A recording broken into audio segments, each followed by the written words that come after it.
Hey everyone, welcome to the Dankest Dungeon and welcome to Dankcast episode 3. This is going to be about unfun decks and when you want to play them, why people think they're unfun, and how to beat them. If you like what we're doing here at the dungeon, please do like and subscribe down below. And we also have a Patreon if you really like what we're doing here. Let's go ahead and get into the main topic. We're just going to go down a list of decks that I found online that people said they don't like to play against. And the first one on that list, I think, is one of the main ones that most people don't like playing with or against, is Stax. I don't understand it. So Stax, from my understanding, tends to be when you play cards that they're typically control cards that stop the rest of the table from playing. You try to use Stax pieces that give you an advantage. Say you're playing a Collector Roof, stops artifacts from being used. You're not running any artifacts in your deck or very few. So you stop the rest of the table from playing artifacts, which can slow a lot of decks down, and you gain advantage by getting your mana or other things in other ways. Stax is really all about resource denial. Like, if you can prevent your opponents from having as many resources as you have a much higher chance of winning the game, assuming that you have a way to win the game, which is frequently a problem of decks that people create as Stax decks. It's kind of like the ultimate form of control decks. Obviously, in a multiplayer format, you can't really just like sling counter spells and one-for-one removal at everyone and just like expect it to work out, because your resources are going to diminish much more quickly than your 3 total opponents. So you gotta find a different way to do it, and usually that's permanents that cause them to not have as much mana or not have as many cards. Do you guys think Stax is unfun? Do you mind playing against Stax? Do you enjoy playing Stax decks? I think it becomes unfun again, like we said, where if the person doesn't know what they're doing with it. Yeah. Too much stacks can also be kind of unnecessary. I've seen games where there's like 12 pieces out there, and he's just not doing anything. He doesn't have a 1/1 to beat you down with. It's just nobody can do anything. But stacks needs to be done properly. Like there's a good 2-lane list out there that plays a bunch of the stacked creatures, but they're still beating you down the whole time. You got to find a good balance between the two, and I feel like people's hate from stacks come from people that aren't exactly doing it 100% right. I mean, everybody plays decks to their own style, but you gotta end the game. That's part of the problem. The other problem is just like people, like in general, I think people show up with a deck of Magic the Gathering cards and have some kind of a game plan with their deck, and they want to execute that game plan. Like, I want to put 20 slivers in play and hit everyone in the face. Leave me out of this. Or I just want to roll a bunch of dice for some reason, and then the Stax player comes along and says, how about Trinisphere? And they say, well, I guess I'm not doing basically anything for a while. When I think of stacks, my mind first goes to tax cards, Max of the Tabernacle, Ghostly Prison, Propaganda, Wistic Study, all that other bullshit. Because, I don't know, I feel like things like Collector Hoop and those other ones that are just straight denial, just straight no. I don't know how I feel about them. I just feel like tax cards are just a better way to play in general, even in stacks itself, even when it is denial, because you're still letting the others have a chance to play the damn game instead of just no, you can't play. Well, I mean, if you're a Stax player, that's the opposite of what you're trying to do. You're still Yeah, I know. I would say those cards are definitely, they fit kind of in the same category. They're kind of like a light staxing. Yeah. You have the option to get around them sometimes. The resource denial plan on stacks, like, ultimately, they are there to slow your opponents down until you can find a way to win the game.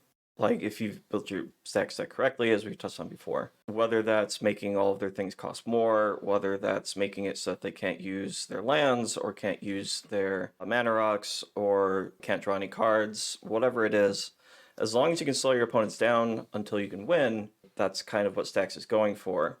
Completely locking someone out of the game, like assembling Karn plus Mycosynth Lattice, for instance, and like Ghostly Prison so they can't attack Karn or something, is, I think, more of like a combo win, because you're assembling A plus B plus C and you're just trying to make it so that you win on the spot.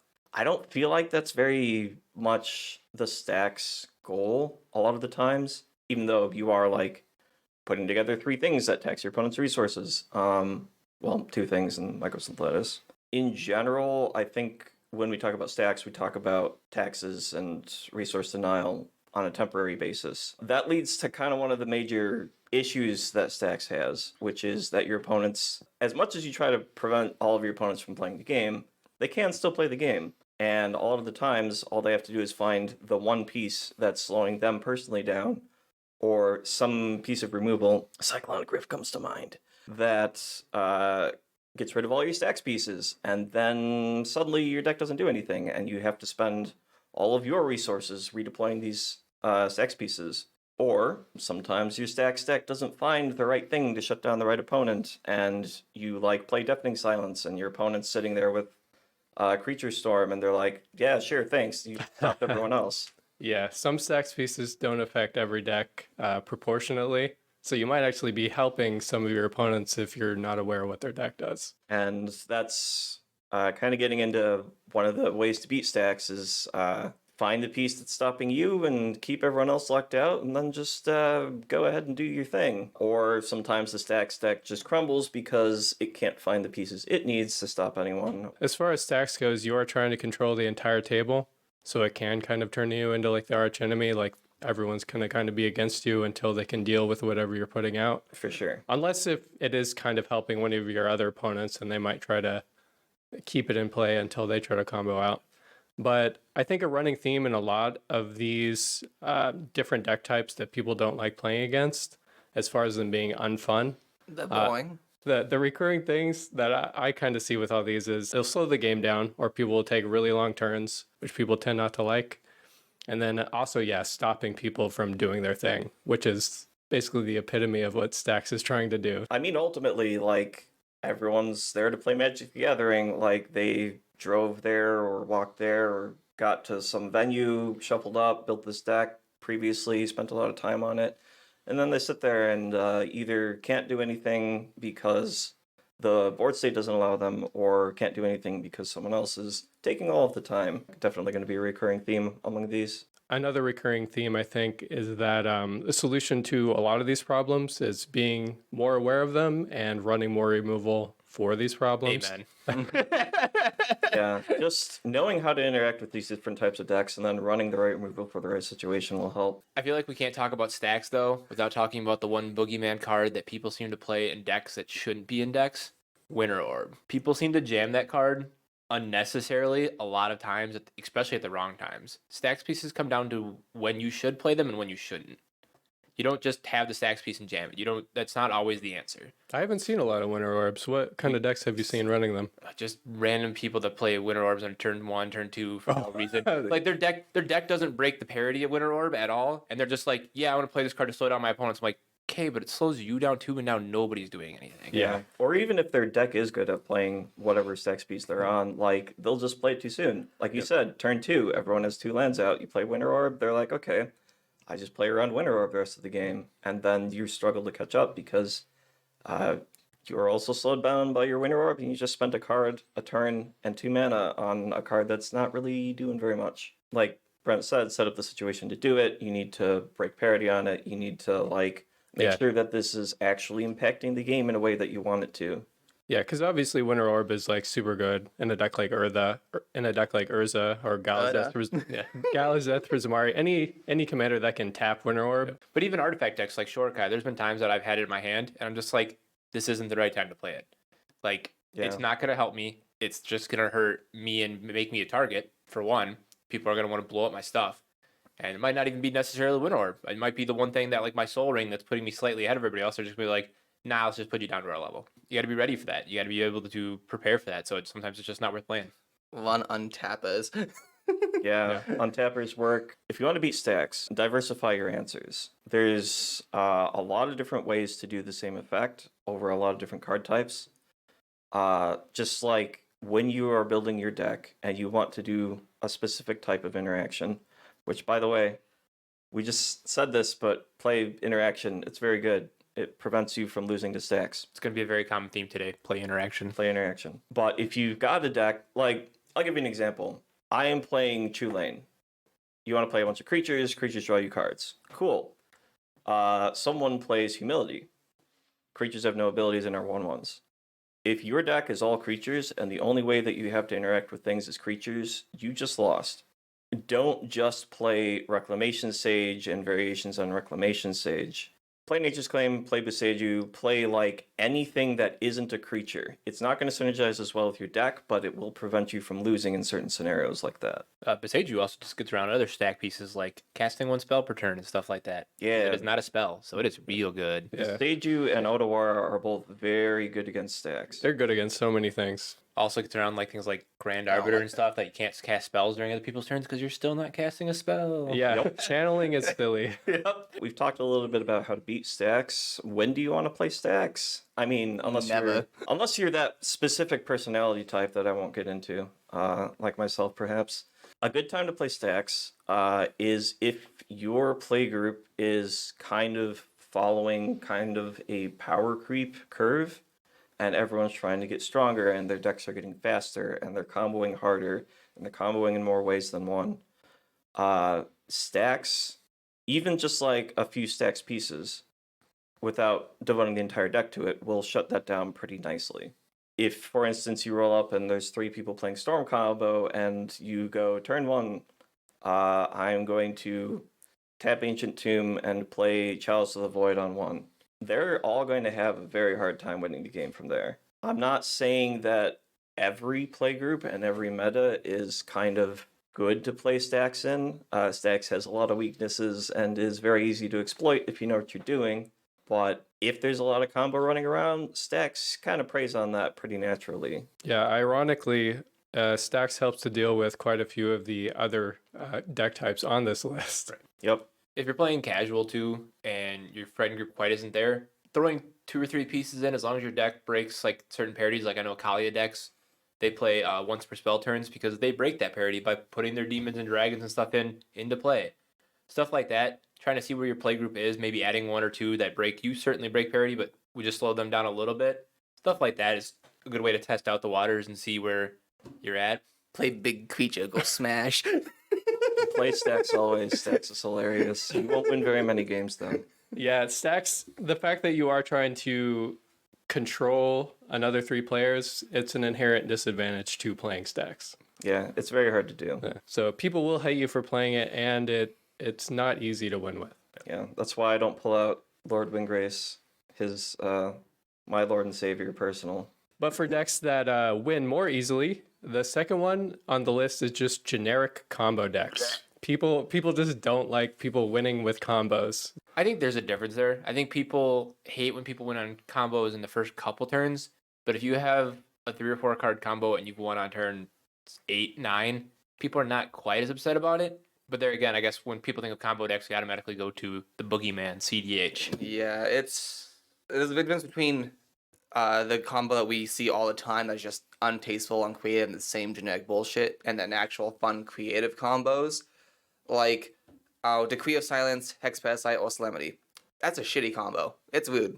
But I'd rather see that in a game instead of Thassa's and Consultation. In all honesty, I'd rather be locked out and be able to just use what I have on the board instead of just immediate loss. The more people see the same combos, they definitely hate them more. I kind of understand the bend against combo. Like, if you've got a 2-card combo, Obnixilis and All is 1, Tivit Time Sieve, What's the Niv-Mizzet Curiosity. It's the Red Mage and Twin Flame. Yeah, Dualcaster Mage, yeah. Twin Flame, or Dualcaster Mage and Molten. Yeah, the new Duplication. one. I just feel like the big difference is it thematic for a deck, or is it just an immediate cheese cop-out win? Like, I don't know, in Spiders, I have Graph Widow, Alta, and Nim's Death Mantle. Infinite Spiders, I either swing or I kill you with making you lose all life to it. 3-card combo, and it's Spiders in a Spider deck. That's fun. But I did the Indominus Rex game, and I just did the bullshit thing on Matt with the random Storm win. Yep, Allurin. No one likes that. We do try to stay on theme-ish here with our combos, so that one was kind of pushing it. It was literally just because I was like, I'm against 3 competitive people. I'm probably not going to do well. Circling back to the topic at hand here, like Brent said, people are fine with combos more or less if you do them a little bit later in the game.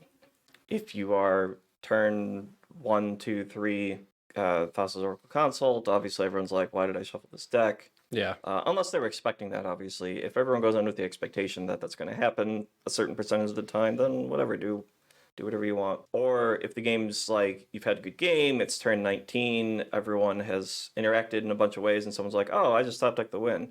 And they just do it, and it's like, well, mixed feelings about that one. Like, the game's been going pretty well, everyone's got a good board state, doing their things. It would be kind of nice to see what would happen if it were to just run to its conclusion.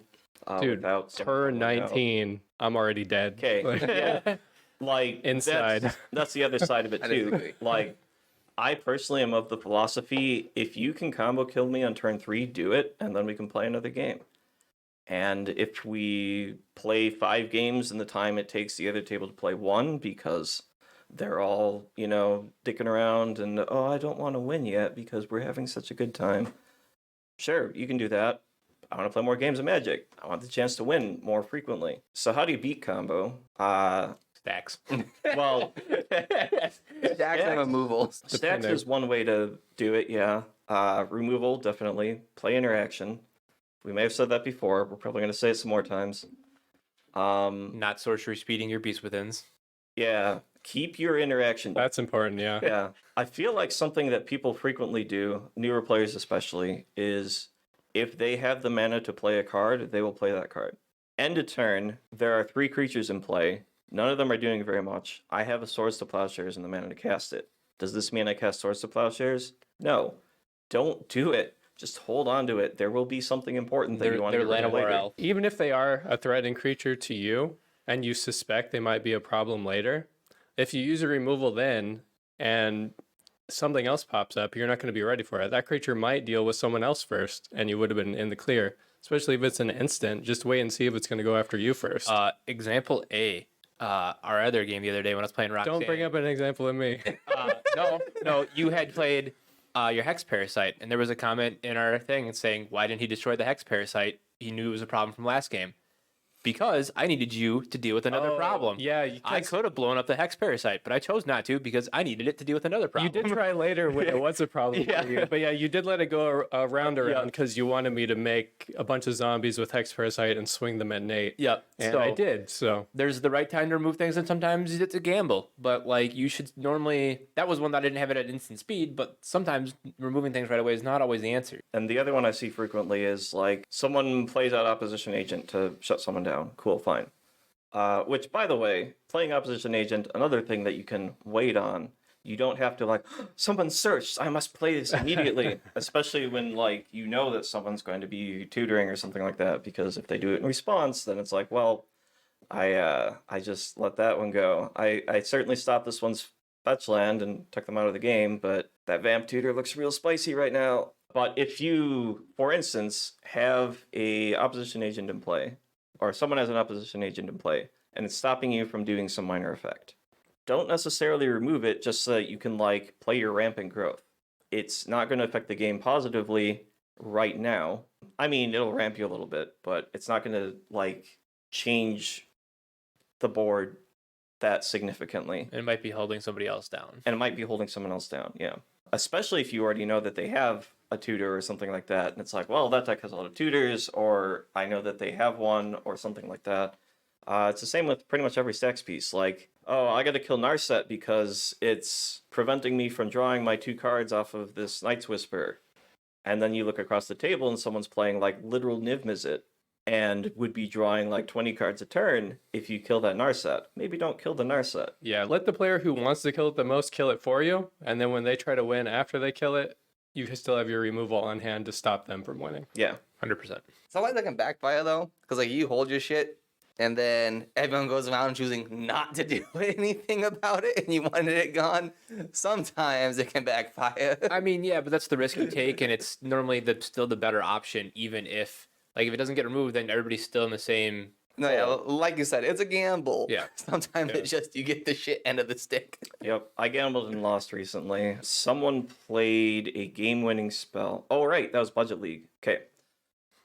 Someone cast Ad Nauseam. I had a Spell Pierce in hand, and I could have countered it. However, the person next to me had just drawn like 20 extra cards because their deck, all they did was draw cards. And I'm like, he can deal with it. And then he didn't have a counter spell, and we lost. So Yeah, the stack and interaction, and hoping somebody else has something while something's in the stack's a little. more sometimes complicated of a thought process. it can be rough because of turn order sometimes. Yeah. Yeah. It's a good way to keep combo decks on their toes is always just keeping the pressure on them too.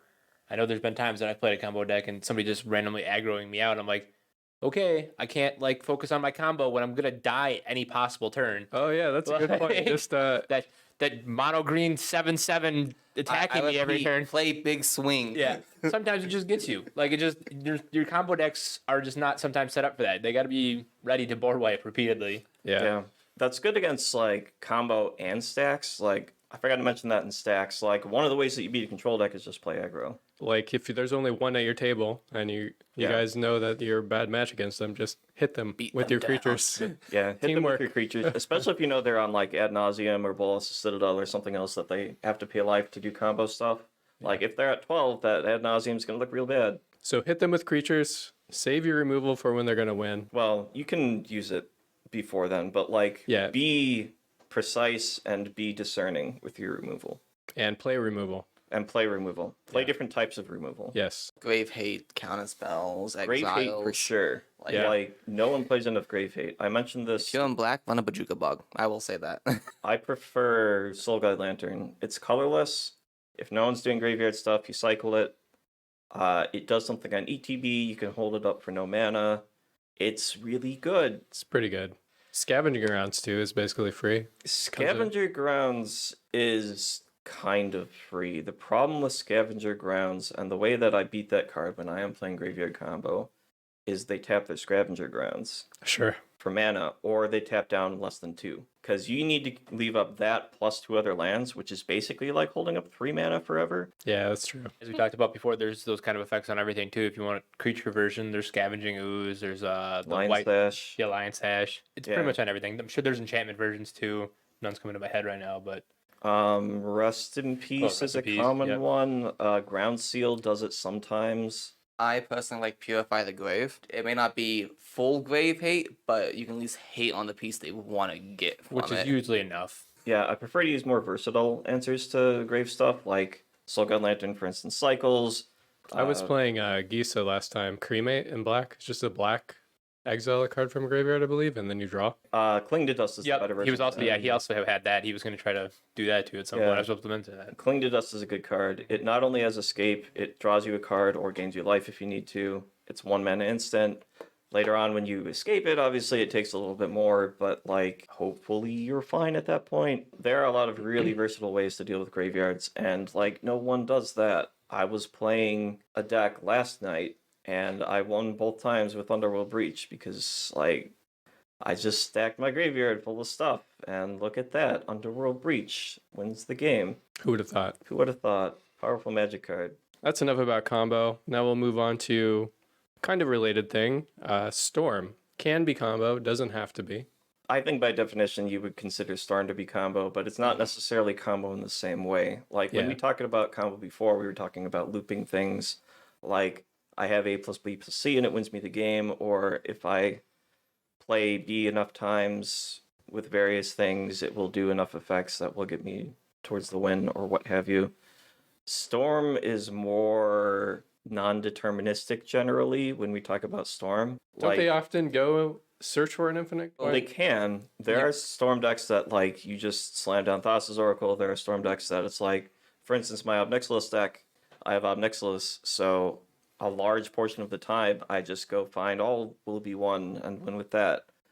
But you don't necessarily have to. And you can do it from drawing and just constantly casting new spells, or in some cases like Hull Breach, solving, and then any 1 or 0 cost artifact.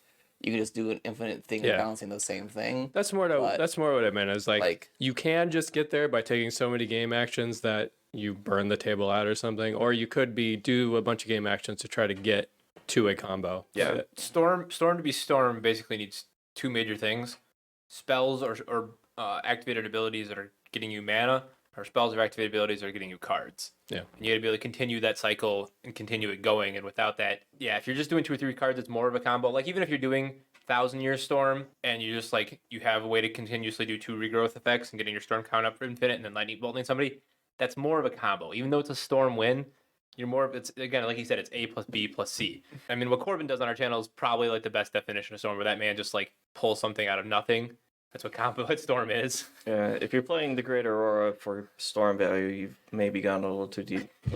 Yeah, that would But that is one of Corbin's favorite cards. yeah. As far as Storm goes, I think the main reason people don't enjoy it is because they can take half-hour plus turns and maybe not always win on those turns.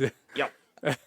I feel like Storm has a love-hate. I feel like a lot of people love seeing Storm, as evident by our channel and like Corbin's ever-growing fan base. They like it when the 30 minutes is edited down to 4 minutes. Yeah. No, I hear. I feel like a lot of people like seeing Storm actually go off, but sitting through it, waiting for it to go off, is torture. Yeah, it's a little bit different when you have a vested interest in a specific party winning the game. Like, if you are sitting there waiting for someone to storm off, you're probably not enjoying it as much as watching Corbin dunk on us fools over here. You guys don't see, but the amount of times that he sets his cards down and will think about his line to make sure he can get there is a lot. He thinks about his line a lot. So Storm takes a lot of thinking, a lot of calculating. Yeah, One which mess is up, you're screwed.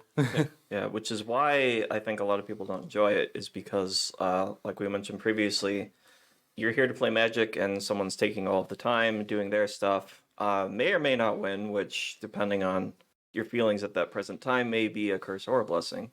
And then, like, they go to the end of the combo, and either the game's over, or you just wasted 50 minutes waiting for them to not win the game. Hopefully not 50 minutes, that would be excessive, but, you know. The real trick to Storm is knowing when to stop it and when to interact. If you don't stop it almost immediately, there's always that sweet point where they're either too low on either cards or too low on mana, and that's when you need to try to stop it. But some people try stopping it at the worst times. Normally, trying to stop the last card is not the way you do it.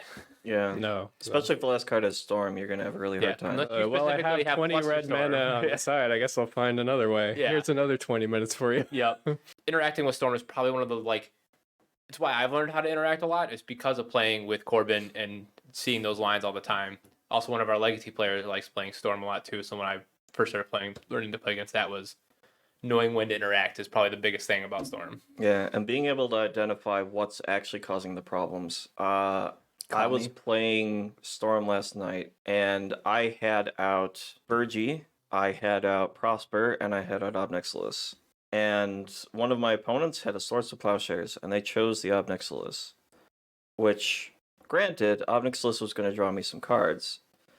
But Burgie had already made like 20 mana by the time that I actually cast the Obnixilis, and they could have removed that at any point. And that would have probably slowed me down a lot more. Also, going back to our first category, Stax absolutely hoses Storm on many levels. Yep. If you know that people are going to be playing Storm, if someone frequently plays Storm and you want to shut them down, find the Stax piece that shuts them down. A lot of Storm decks require a lot of artifact mana. So if you get Stony Silence, Collector Roof, especially Stony Silence. Magus of the Tabernacle.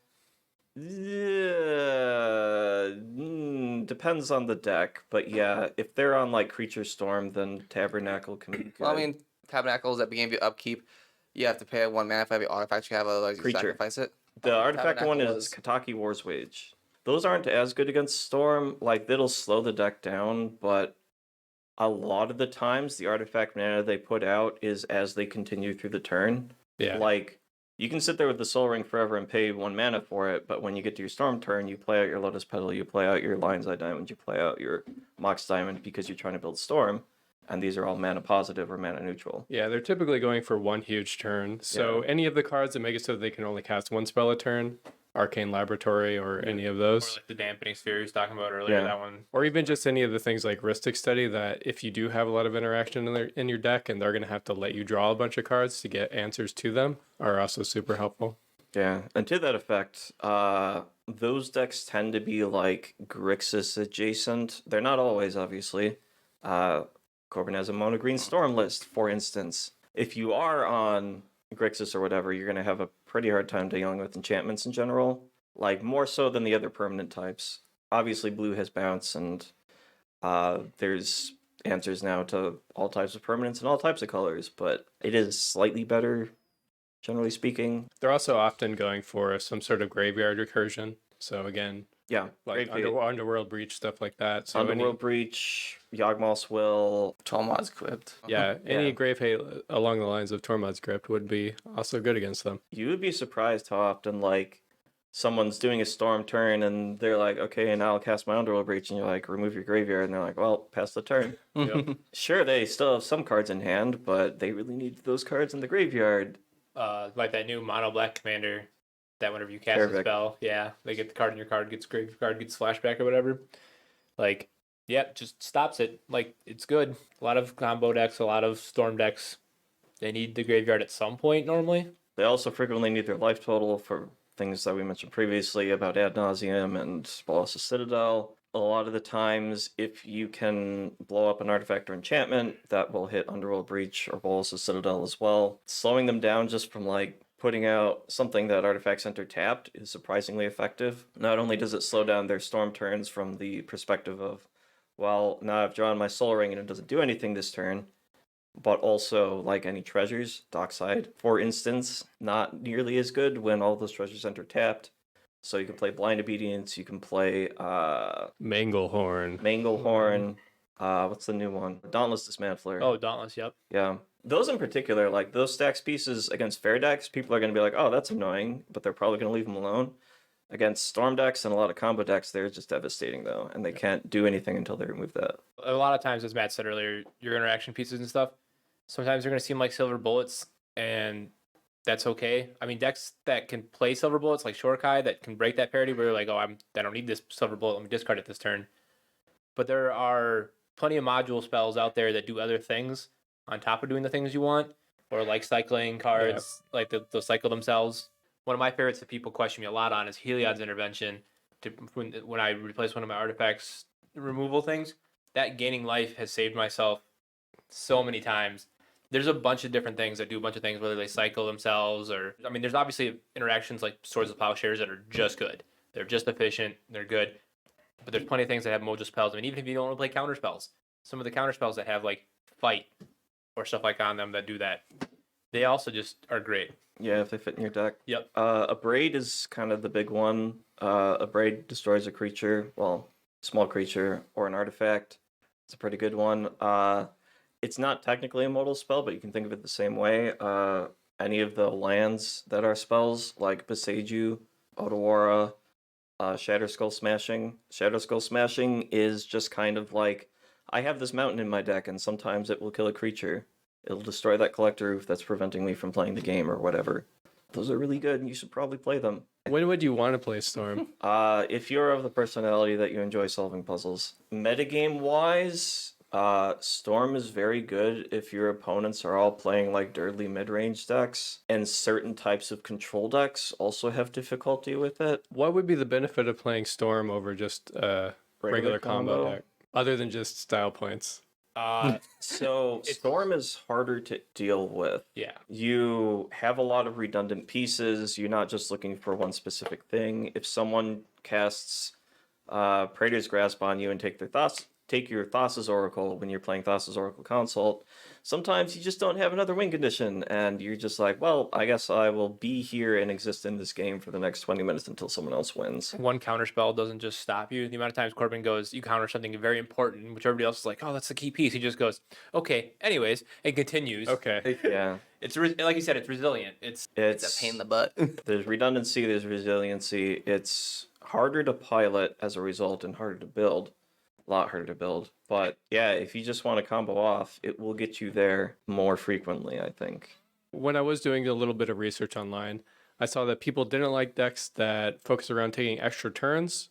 And I also saw that people didn't like playing against Super Friends decks that were full of planeswalkers. I feel like extra turns falls into the same category as Storm, where it kind of like it either dirtles for a bit or it just does like it gets there or it doesn't. Like it takes too long sometimes. Yeah, from what I understand, a lot of the people didn't like Super Friends for the same reason. If you have 5 or more planeswalkers in play and it gets to your turn and you activate all of them for middling abilities that don't really push you over the edge and do that every turn, it adds up to a lot of time. Yeah, it's all about the monopolization of game time, I guess. As we mentioned earlier in this episode, people show up and they want to play Magic. And if you're doing all of the game actions and not allowing other people to play Magic, they are probably not going to enjoy that very much. Does that mean you can do it? Sure, yeah, I would do it all the time, but that's maybe a me problem. I'll say whenever anyone starts doing extra turns, it's like, okay,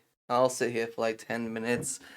Yeah, I think it comes down to the same thing kind of as Stax. Like if you are going to build it, just be very aware of what your win conditions are and what you need to get there. I know a good example of somebody dirtling with extra turns is when I play Calimax and I cast Nexus of Fate and I have no way to get either my Nexus of Fate back or anything, and I just spend my next 2 turns like dig through timers from digging, just try to find and get there. I try to make it as fast as possible, but sometimes it takes a long time. And then I'm just like, then I finally get the 3 pieces and I'm like, I'm sorry, guys. Sorry it took so long, but I got there. And they're just like, look up from their phones. Oh, you did? Cool. And I'm like, I'm sorry, guys. I don't know. For me, extra turns just it's boring no matter whether you're playing it or playing against it. Like Elation Entity Infinite. I had the deck set to be nothing but combat tricks. Now it's just extra turns, combos, and things like that. And it's a deck I don't want to play at all because it's boring. Extra turns are just boring at the end of the day. You sit there and I don't know. Right. I feel like it's a boring play pattern for both the player and the watcher. I feel like that fits in a lot of these decks. There's people that like these decks. There's people that hate them. Like Super Friends. Some people are diehard Super Friends. Like they're like Super Friends are the best things in the goddamn world. And everybody else is like, you are doing nothing, and you're just annoying. It's one of those things that like Matt loves land destruction. A lot of people think that's the dumbest thing in the world. I'm with you, Matt. Even if people that play against it, we understand that land destruction is necessary in our group. We're fine with it. But yeah, when he plays against other people, he chooses specifically not to play it most of the time, unless he really doesn't like that person. I've never spite played land destruction. I've spite played other decks. There was one person in particular that was really annoying, and I pulled out Mono Blue Teferi, and I told him, I'm going to counter every spell you played, and he gave me a look. And then I countered pretty much every spell he played, and he was not happy after that. I feel a little bad about it, but I also don't, because I don't like that guy. You know who you are. Hopefully they're not watching this. Okay, how do you interact with extra turns? Well, the obvious one is counter spells. Like, you counter the extra turn spell, and they're like, okay. But the more likely scenario, I guess, like, obviously if you can counter it, you counter it, but if you're not playing counter spells or you don't have one, just like, you've been holding on to your removal for something, use it now. Kill them before they kill you. Some of that too. Like, if you can take a player out, make their extra turn do less. Yeah. Yes, exactly that. Removing Calimax has done that to me. Yeah, if they take their 3 extra turns with Nexus of Fate, and you're like, okay, remove your creature that's doing anything, they have to spend resources on those extra turns, either redeploying that creature or doing something else. They're not winning the game with those resources. It's not a foolproof example of winning or of stopping them, because like they can sometimes just get there anyway, but it is probably the most effective thing you can do short of countering the extra turn spell. I was playing against Tygam extra turns. I didn't know if he had extra turn spells in hand or anything like that, but I suspected he probably did. So I'm like, okay, I'm going to get rid of Tygam, because then you can't take all of your extra turns. Just like getting rid of the value piece, getting rid of the thing that's going to make their extra turns worth taking. If they cast Time Warp with nothing on board, all they have literally done is draw a card and get an extra land drop. At which point you get your turn back and you can continue playing the game. The Stax pieces against extra turns like Stranglehold and stuff are not always the best. If you have somebody that likes to play extra turns a lot, sure, feel free to put it in your deck. Or if you can do silver bullets. Or if the Stax piece in question does other things. Yeah. Trouble in Pairs, for instance, draws you cards. And drawing cards is pretty cool. Yeah. When do you want to play extra turns? Okay, I can see 2 different times where you want to play extra turns. Never. One, when you can take infinite extra turns, like, relatively easily. Narset, Calimax, etc. Like, when you can present the I've taken an extra turn now, you don't get any more turns, good luck. And everyone's like, fine, whatever, we'll play a new game. Sure. That's just a combo kill. Do that. The other time is you play some sparing extra turns. Like, sparing. You sparingly play some extra turns. For instance, Edric. If you are attacking everyone with Edric and you are drawing a bunch of cards with that and you take an extra turn, you get to do it again. you're not taking like a million game actions necessarily to try to like combo off that turn or whatever, but getting one extra combat step, really, really good in that deck. And that's how blue does it. Or sometimes you're just trying to survive, like that locked Eons game we had the other day, where he just like got there and ended up winning off it. Yeah, that was pretty wild. But there is a combination of these two boogeyman, Super Friends extra turns. Thanks to that new artifact that lets you minus any planeswalker to take an extra turn for minus Oh, one. that sounds horrifying. Yep. That is what my Super Friends deck did. So that combines two of the boogeymans in one. But usually that just wins you the game because you take infinite extra turns. Yeah, Super Friends is an interesting one. It is kind of a slow mid-range deck. Given that you are generally doing a lot of actions for low value, it kind of feels kind of aligned towards a control a lot of the time. Kind of depends on what planeswalkers you're playing, but I don't know. I haven't had a lot of problem against planeswalker decks, generally speaking, because if they're spending all of their mana and turns casting a planeswalker and then activating their abilities, they are not interacting meaningfully with you, generally speaking, and you can just do whatever you want. Most of the time, you can just swing a beat stick at it. Yeah. And a lot of players, example like Blendon, he's a planeswalker. He doesn't care what it is. It needs to die. Swing at it. Yeah, cards that stop planeswalkers decks are more like you could play Hex Parasite. That's got some module to it, and just like Solemnity. Yeah, Solemnity. But Solemnity, I mean, it also stops Infect if you got a lot of Infect in your group. But sometimes the Solemnity also just doesn't do anything. Immortal Sun exists. If you're kind of going the Stax route, that one's fine. As long as you have a way to kind of cheat it in sometimes, or playing a high mana artifact count. Yeah, it also does other things, which is nice. It seems like in general it'd be easy to keep control of planeswalkers. I haven't played against a lot of Super Friends decks, but yeah, just attack them. I assume the issue comes up is when they do a board wipe and people don't have creatures in their hand. Yeah, it's very good in two situations. One, you leave their planeswalkers alone, and then that's your own problem. Two, you are also playing a bad deck, at which point they can take advantage of that by accruing more value per turn than you, and then they will slowly take over the game. Just don't do that. It's hard to give advice on Super Friends because A, they're all built differently, and B, like, it's just not that good in the first place. Well, and some of it goes back to the Stax talk as well. Like, you don't always just want to kill the Narset or the Calyx that has something imprisoned underneath one of the other enchantments or something that's keeping one of the other players. Sometimes some of the planeswalkers are necessary. They help keep other people down. Sometimes when they're just like Teferi, you just want to kill the thing, though. When do you want to play Super Friends? Don't. If you want to play a lot of Planeswalkers, there are ways to do so that isn't just Planeswalkers. Corbin has built Planeswalker Storm before and will do so again. He's threatened that recently. He did. That came back up. If you are playing like a control deck that has Planeswalkers in it, sure, that makes sense. Sometimes those Planeswalkers can give you some pretty decent value. Proliferate decks if you want to do that kind of stuff. Sometimes adding a few planeswalkers. Yeah, but don't like go all in on Planeswalkers. No. If 50% of your deck is Planeswalkers, you're going to play one a turn and they're going to kill it with their creatures if they're paying attention, and then you're going to play another one and they're going to kill it. Yeah. So speaking of decks that take too long to play, what do you guys think about chess clocks in Magic? Do you think it's a possibility or should even be desired? For example, each player would get 20 minutes. When you're taking game actions, you tap in, it uses your time. When someone else is doing it, they tap. I feel like there's just too much that happens in Magic. Like in chess and whatnot, it's, all right, my turn, I go, your turn, you go. Same things if you're doing checkers, other things like that, it's easy. But in Magic, there's too much shit you can do on someone else's turn. Then it's trying to actually like implement that isn't gonna go well.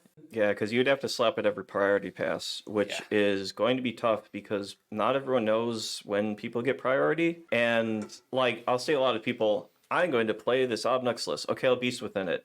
You don't have priority. Give me a minute. This isn't reflexes. We're not playing spoons. I don't know what spoons is, but yeah, it's a card game. Oh, okay. Interesting thing about this discussion, though, is that's kind of how it's implemented on Magic Online, because players themselves do not have to physically press a chess clock. When you see matches of Legacy or Modern or what have you on Magic Online, they each have 45 minutes for the game, and there's a lot of discussion like about, is that better or worse than just having a shared timer? Like, what are the advantages of one? What are the disadvantages?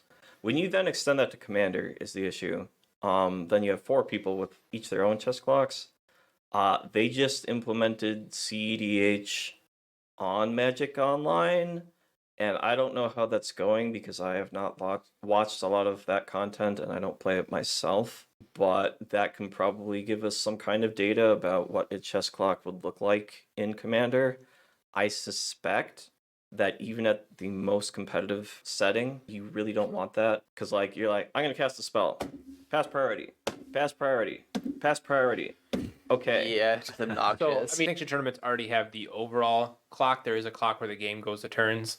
Normally it doesn't get there, but it can. Sometimes it's just a friendly conversation you have to have with people. I know this is something we're dealing with in our disc golf group too, in our community. Sometimes you just have to have a talk with your friend like, hey, you're taking too long to do your thing. We need to figure this out, or we need to figure out how to help you figure this out in a way that you're taking 10-minute turns to play one card.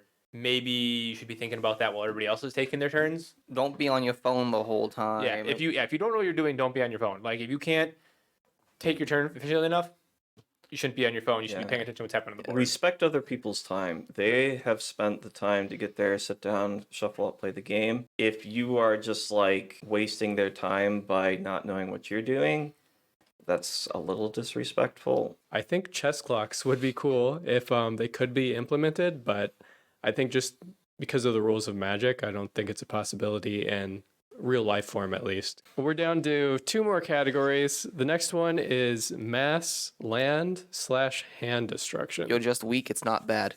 Death Cloud for 8, it's the greatest thing in the world. Armageddon is fine. So I think the reason people don't like playing this is because they can't do the thing they want to do afterwards. Yep. And it slows the game down. Who would have thought? Resource denial prevents you from playing the game, slows the game down, all the things that we've touched on before. This is more of that. Yeah, so when should you play it, Matt? Always. No. I agree. So When you can break parity. when you can break parity is a good reason to play some of those like ridiculous oppression type enchantments, like oppression.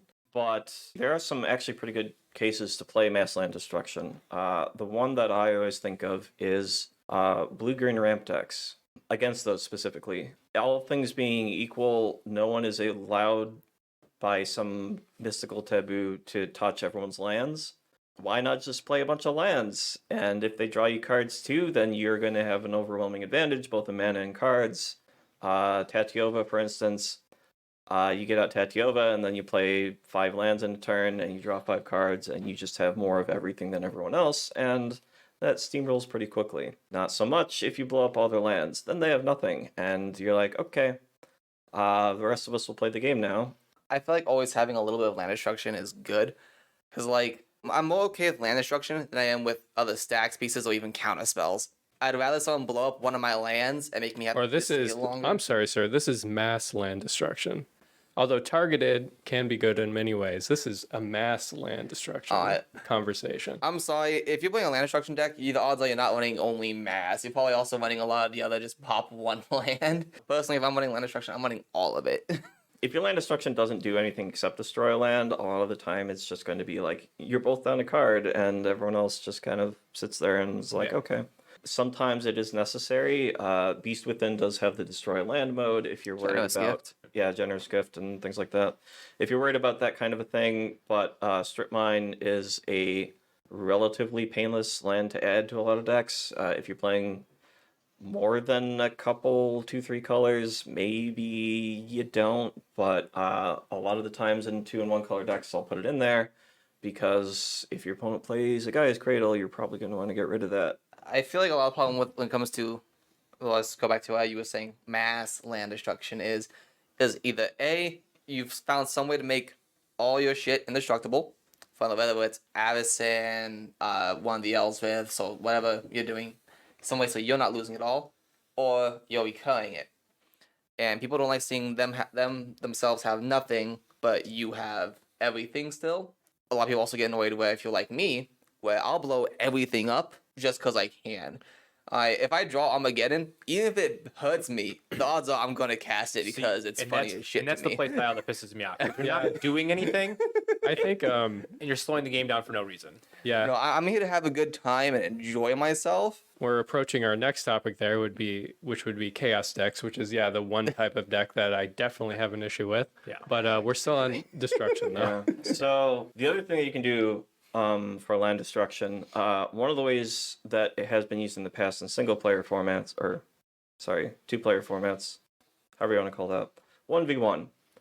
One of the ways it's been used in the past in 1v1 formats is you get enough cheap threats in play, and then you blow up all the lands, and if your opponent can't play the game, but you have a way to close out the game before they can claw their way back into it, you're going to win the game. I had kind of tried to replicate that in Commander. I had a Sigarda Host of Herons deck. It has hexproof and can't be sacrificed, so I just slap like an enchantment on it or whatever, and I cast Cataclysm. Everyone has 1 land. I have a large hexproof flying creature that is larger in some way due to whatever I've enchanted it with, and I just try to beat everyone up before they can get back into the game. That's one way to do it. Works a little better in 1v1. It does work much better in 1v1. But it is, like you said, possible, like the deck you guys convinced me to build, Saheeli the Gifted, Yeah. where I would just have Saheeli as my Planeswalker commander, and then I'd blow up literally everything else. And then, because most of those board wipes blow up creature, any land destructions will also blow up creatures, sometimes will blow up artifacts, but they never get Planeswalkers. So guess what sticks around? So it's a mix between, again, 2 of the decks. If you can combine some of these archetypes, it sometimes can be quite toxic. That's a card they need to make, is a mass destruction that also kills walkers. Well, they did. Apocalypse exiles all permanents yeah. and you discard your hand. Oh, very nice. What they really need is a card that only targets one other player and destroys all their stuff. That would be the card. I mean, That would be the that's a few, saltiest maybe. card of all time. You're just set back to the Stone Age. Everybody else, let's play the game. Like, what? I would love that. We know you would. How do you beat land destruction? Diversify. We mentioned that for removal, do it the same for mana sources. Play mana rocks, play mana dorks. Chances are one of those things is going to survive. Probably. I feel like enchantment decks have the biggest problem with that since they like to enchant their lands. Yep. So they have the biggest issue, and they usually don't play a whole lot of mana dorks or artifacts. Protections are They- really good yeah. too. Should play some number of mana dorks, not only because of the diversification that we just talked about, and the fact that you're probably running Green Sun Zenith, but also because there just aren't that many good land enchantments out there. So yeah, play more different types of mana sources, and it will help you. Heroic Intervention and similar things that give all your stuff indestructible is pretty good against that. Someone's like, haha, I have cast Yokel Hops, and you're like, well, doesn't affect me this turn. Get wrecked. That'd be very good. Teferi's Protection will do it too. Phasing stuff out does help as well. Generally speaking, there aren't that many ways at the moment, but they're starting to print more. And from what I was looking online, so mass land destruction is a major no-no. Also, mass hand destruction, Yeah. discard is an issue for a lot of people I was unaware of. I guess that's the Mass- thing. Discard is not a good strategy. I've tried to make it work for a long time now.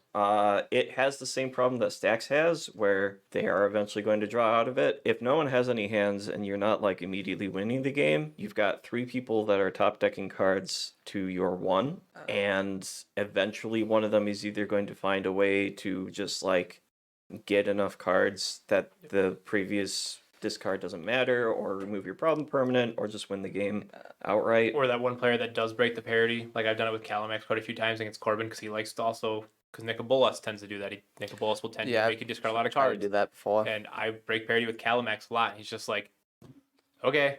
Yeah, I feel like a big issue when it comes to like discard plays or that type of deck is most of it is single target. A lot of everyone typically ends up being wheel cards, and there's not really a lot of downside to a wheel card in most cases because they're still getting stuff back. And then when you're sitting here trying to make only a person discard everything, you're shutting down one person, but you still have 2 other people that are probably just going to come at you at the end of the day. Yeah, I guess an exception to that would be if you were running Bunch of wheels. burglar rats or whatever. if you're playing like a bunch of burglar rats or something, I don't know what a burglar rat is. 2-mana 1/1. Each opponent discards a card when it enters. Creatures that okay. ATB in. Sure. Yeah. If you're doing a bunch of effects that make everyone discard just to get everyone's hand empty, I've done it before. It's, like I said, not a very good strategy, but you can get everyone's hands empty like real quick if you want to. Yeah, what I was going to say was if you're wheeling with Narset or not Op Notion Agent, the Thief. other guy, Notion Thief. Yeah, Wheels with Notion Thief is more of a combo because you just draw 27, 20, or 28 cards and like probably try to win the game. But from what I understand, people don't like playing against mass discard is because they don't enjoy not having a hand and once again not being able to play. Honestly, I feel like that just comes down to having more, not just hand interaction, but cards that you can interact with the grave or that's already on the field. Like, trust me, I'm not a biggest one for it. As everyone knows, I'm either madness or big creature, big swing. I'm not a big interaction player most of the time, but at the end of the day, that's kind of the best thing for it, because top deck can be great. Harder cards can definitely give you something, but one more utility, from whether it's just artifacts, or creatures on the field or in the graveyard that can do more than just one thing. Yeah, Underworld Breach would be pretty good against Yeah. discard deck. That is one of the risks of playing a discard deck is that sometimes you do fuel them if they're playing a graveyard-based strategy, or just have like Underworld Breach or other, singular good recursion. Mill things. decks also Was it fall into past, that past card. in flames, give everything flashback? Yeah. Or just any cards with flashback. Yeah, mill decks have the same problem, especially when you're like slow milling people. Like, aha, I have fetched, and my Altar of the Brood has made you all mill too. And you're like, oh, you just put my Razaketh in my graveyard, and I'm holding Reanimate. Thank you. Discard and mill, you have to go so deep in that it's almost impossible to pivot like to anything else if you're already like being screwed over. And sometimes most of the time it doesn't hurt your opponents, especially the more competitive you get. Like mill just like is like, okay, thanks. Like as he said, like now my breach is just online. Like I'll just get it back with my Eternal Witness or Regrowth or anything else. Savine's Reclamation that you also So milled you over. milled, yeah. The best way to beat mill is just like play a permanent that draws you cards or gets cards in your hand in some other way. Like if you have a Sylvan Library in play and everyone's like hellbent, you're just going to draw out of it. Like on that topic, the card Hymn to Turok and the card Thoughtseize both used to be like mainstays of Legacy. Thoughtseize is still played, but like Hymn to Turok dropped off hard when they printed Uro, Titan of Nature's Wrath. Because if you Hymn to Turok them and they discard their Uro and like a card to help escape Uro, you are not necessarily helping them, but like kind of helping them a little bit, and you just like didn't do anything on your turn. It's the same thing in Commander. Like you can sometimes just kind of get people to discard the cards they want in the graveyard anyway, and Discard doesn't really come in instant speed too, which is part of the problem. yeah. Say they're just drawing that card and they're like, could just be a banger. Like it could just be this 7-mana card that gets them there. Like While we're on this topic, before we move on to the last one, I did want to pose a question of, because these two stood out, mass land and hand destruction, but as far as other types of mass destruction go, they're generally okay. Like no one gets upset if you blow up all the creatures. Well, you yeah, think? there isn't as much of a stigma about it. Yeah. Everyone expects mass creature removal, even though it's kind of doing the same thing. Like mass hand destruction is destroying their resources, stopping them from playing them. What's the difference if you used all your resources and played them and then lost them? Is it not a very similar thing? one A is lot of the easier to come back from a lot of times. Again, yeah, you could just top deck something to get out of. Like if somebody blew up all your creatures, you could top deck something or have something in your hand to get back into the game. Yeah, wouldn't the same thing be said about getting your hand blown up? Part of the problem with hand destruction in that regard is that you take away all of their choices. If you blow up all their creatures and they have 2 cards in hand, they have 2 cards plus whatever they draw per turn, and they can like, oh, well, I have to make a decision on what card to play, what card's good here, what can I play. Sometimes that decision's made for them because they have 2 lands and something they can't cast or something stupid like that, but it at least makes them feel like they're kind of in the game, whereas when you have no hand, it's like, well, I'll draw a card, and if I can play it, I play it. Oh, it's a land. Put it in the Yep, play. put Pass it in the turn. play, pass the turn. That was fun. You didn't do anything in your turn, so it feels bad. Yeah. For land destruction, I think the reason why people are okay with mass creature destruction versus mass land destruction. Also, mass enchantment destruction, mass artifact Yeah. destruction. A lot of even newer players have been in board states where it's like, okay, there are a lot of creatures on the board and I died because of it. Or this person had 20 enchantments in play and I died because of it. It's not nearly as obvious that when someone has 20 lands in play tier like 5, that's like The problem. the problem. That you died because of it, yeah. Because the lands aren't killing you. It's the creatures they play off of it. It's the spells they play off of it. It's the cards they draw off of it that actually kill you. But it's the lands that are enabling it. The other reason being, like, a lot of the times that we have these large disparities of creatures and someone plays a board wipe, it's less impactful for most of the other players. Like, if one person has 2 creatures, one person has 3, one person has none, and then the 4th person has, like, 15, and someone plays a board wipe, everyone else is like, oh yeah, cool, we can do things now. And the last person, like, yeah, I guess, whatever, out of this game, start complaining about it. Yeah, that makes a lot of sense. But they were actually. turning wins, basically. Yeah. So Whereas when you blow up all their lands, it's like, well, now none of us are doing anything except whoever is currently winning on board is still winning on board. So sometimes creature board wipes you feel good about. You tend to never feel good about your lands getting blown up. Well, I personally may Sure, be different. sure, but sure. Yes. I don't know what to say. Like, I laugh every time. On average. Vandalblast can sometimes cut that fine edge. 'Cause sometimes one person just is like, it's like that same thing as the creature one where it's like, oh, this one person's just straight up out of the game because that was their whole state. Yeah. And sometimes it's a good even like wipe across everybody, except for obviously you because it's one-sided. One-sided stuff can usually leave a lot of people pretty salty, which is why a lot of people still want Cyclonic Earth banned. So we have one left. This is going to be chaos decks. Something. Ooh. So if Stax was a person and Matt was that person, Michael would be this chaos person. Chaos is great. I absolutely do not like playing against chaos. I'm a-okay playing against any of these deck types. I like to try to, not that I'm a super great player or anything, but I like to challenge myself and try to play against them even if I'm losing. Chaos, there's nothing I can do on that front. It's just chaotic and I hate it.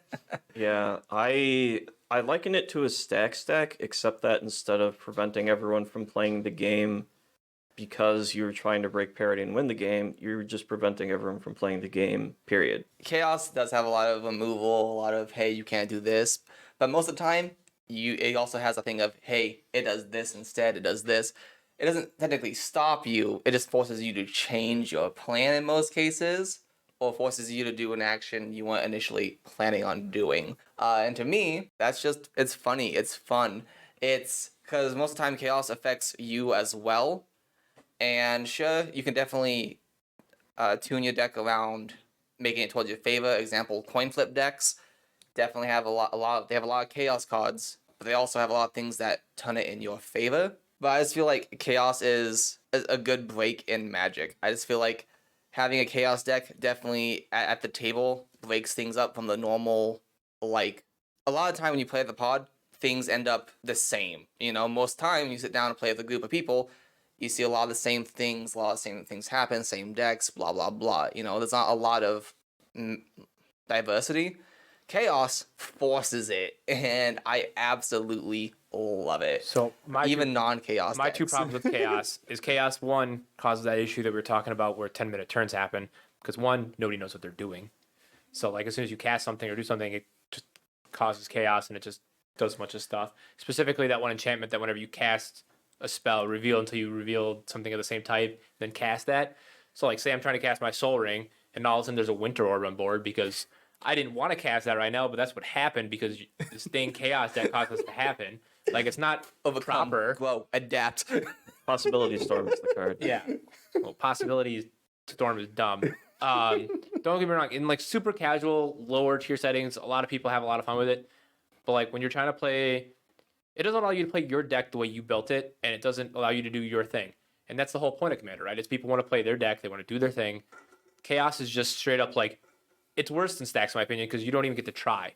At least Stax, you know what the guidelines are, you know what you need to do to get around it. Chaos is like, let's just roll this dice and hope that I got what I needed. I think there's actually two different things because you're saying like chaos cards that make random things happen. There could also just be chaotic players who are just targeting people randomly, not trying to win at all, just targeting someone because they won last game. And it's just Well, like, okay, that's hate targeting, and Or- I'm not like, in some cases I understand it, But like, or I was gonna say, anything like that, where it makes it so it changes the game, so it's not a game about trying to win anymore or even playing the game. It's just more of just like a something else that's Yeah. just When you show up to play a game of Magic, like you have to set some guidelines about what you're trying to accomplish with this game. If everyone is trying to win the game, then everyone's going to be trying to win the game, and you know what to expect, and everyone is kind of on the same page. If that's not the case, and someone is just there to make everyone like hate their lives or something to that effect, whether that's with Stax, with Chaos, with whatever, maybe tell that person to cut it out, and if they don't, maybe don't play with them anymore. Make sure everyone's on the same page, because if you show up and 3 people are like, hey, I built this deck, it's going to be sweet, I want to try it out, I want to see what happens when I put these cards together, see, kind of get the feeling about this deck, and you're like, how about we play Confusion in the ranks and your deck doesn't work anymore? It's very funny to you, and everyone else is going to hate you for it, because that's not the game that they're there to play. Right. Yeah. Like, don't go to a sanctioned tournament, show up, sit down at this pod, cause it to go to time, and then expect everybody not to hate your guts. Yeah. Like- Like, if you think you can win with Well, Chaos, that's the if you difference. can... If you care can, about public opinion. I do not. It's not public opinion. No, it's not that I care about public your fellow opinion. players. Yeah. These people I want to play against again, I want to be able to people that want to play me. I want to be able to actually have more fun games in the future. But that's why Matt doesn't play land destruction all the time. Yeah. Because he still wants people to play against him. He pulls it out once in a while to get his kicks But off. the thing is, even when he does play, I know he's trying to win. Yeah. So it also kind of makes sense Right. to me. Yeah. It's not just like, If I what are we think even that- doing here? If I think that land destruction out of all of my decks has the highest possibility to win, I will probably play it if I am in a setting where I'm trying simply to win. If your Chaos deck does not have a way to win, or is not designed to try to win the game, or break parity in any way, and you're just there to throw everyone off kilter, you Oh. can play it as long as everyone's fine with it. The way I view a chaos deck is kind of similar to Arch Enemy, Plane Chase, Tiny Leader, Oathbreaker, all those things. To me, it's a way to break up the same old like basic thing of Commander. Because unfortunately, I feel like a lot of times, even when you build a new deck or they build a new deck or whatever, when you sit down for a game, it kind of comes down to a lot of the same shit. A lot of people have a lot of the similar same play patterns, and you don't really see a lot of different stuff. I feel like those alternate formats or things like Plane Chase and Chaos decks force it out there, and it makes games different. Everything you just listed off, including Plane Chase, is basically a different format than Commander. Those are the agreed upon, set upon rules that people have agreed upon going into that game. As Matt said, you are agreeing upon something, whether people are there to have fun or whether they're there to try to like win or have a good time. And a lot of people, that's not chaos decks are not that. So yes, if there are events where people are like, this is a chaos format at sanctioned tournaments, most of the time, 99.99% of the time, that's not that. Nobody really wants to deal with that because they want to do their deck. If you feel like the game is monotonous and everyone's doing the same thing all the time, either talk to the people and say, hey, can you swip it up?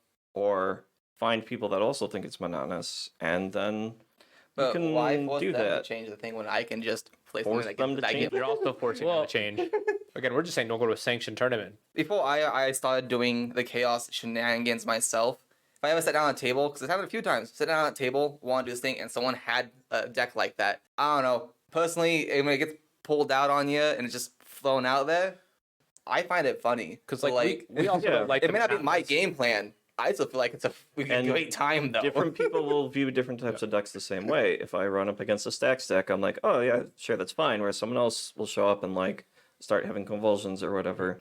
There are really two types of chaos decks, I think. They're the ones that are trying to play chaos as Stax, where you're using these chaotic elements to disrupt people's game plans, but they either don't affect your game plan or you have some other way to break parity on them.